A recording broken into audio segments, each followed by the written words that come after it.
Сәлем достар! Бүгін біз араб, түркі халықтарының тағамы маклубе пісіреміз. Өте дәмді, ерекше тағам. Ол үшін бізге 1 килограмм етті ұсақтап, турап, қызып тұрған майда қуырамыз. 1,5 шай қасық тұз қосамыз. 1 шай қасық чеснок ұнтағын қосамыз.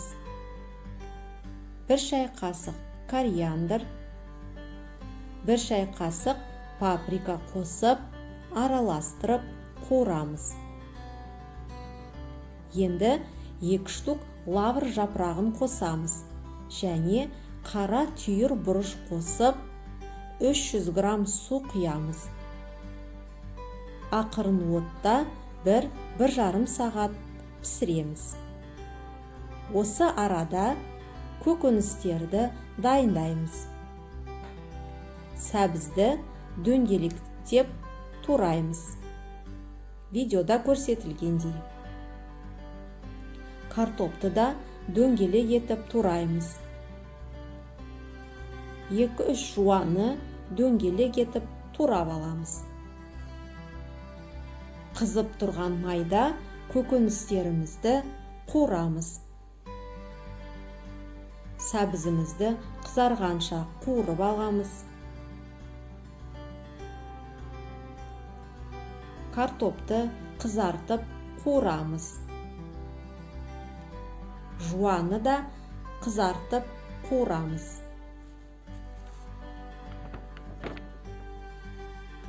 Жасыл бұршақты қуырамыз. Болгар бұрышын қуырып аламыз, қызартып. Осылай барлық көкөністерімізді дайындап аламыз. Бізге 600-700 грамм күріш қажет болады. Тазалап, жуып, үстіне су құйып қоямыз 30 минутқа.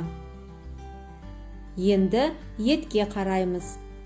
Ішіндегі лавр жапырағы менен бұрышты алып тастаймыз. Етімізді сүзіп аламыз. Ал енді маклубемізді қазанға тереміз.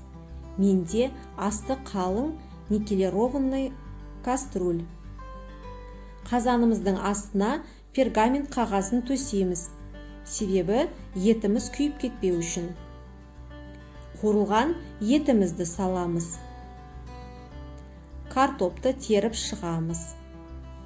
Кейін сәбізді тереміз. Жасыл бұршақты тереміз. Қуырылған жуаны саламыз. Кейін болгар бұрышын саламыз. Күріштің суын төгіп, 1,5 шай қасық тұз және 1 шай қасық куркума қосып араластырамыз. Қазанға күрішімізді саламыз. Видеода көрсетілгендей. Үстінен қасықпенен басып шығамыз, трамбовать етіп. Себебі піскен кезде күрішіміз шашырап кетпеу үшін. Күріштің үстіне етіміз піскен сорпаны құямыз. Күріштің дәмін келтіреді. Күріштің үстін жауып тұратындай су құямыз. Қазанымызды отқа қоямыз. 30-40 минут пісіреміз. Бірінші кезде асын жоғары отта қоямыз, күріштің суы тартылғанша. Одан кейін жай отта пісіреміз. Маклубе дайын. Қазанды тарелкаға аударамыз. Видеода көрсетілгендей. 5 минутқа қазанымызды алмай, тарелкада ұстай тұрамыз. Уақыт өткен соң кастрюльді алып, маклубемізді үлкен тарелкаға саламыз. Бірден үлкен табаққа, тарелкаға да салсаңыздар болады. Менде балалар айранды жемегендіктен бірінші кішкентай тарелкаға салып алдым. Жанына салат қоямыз. одан кейін айран құямыз. Ас көк себеміз. Маклюбеміз дайын, өте дәмді, ерекше, отбасыларыңызға, қонақтарыңызға міндетті түрде жасап беріңіздер. Таңғалдырасыздар. Балалар өте сүйіп жейді. Назарларыңызға рахмет, каналға жазылып, лайк басуды ұмытпаймыз.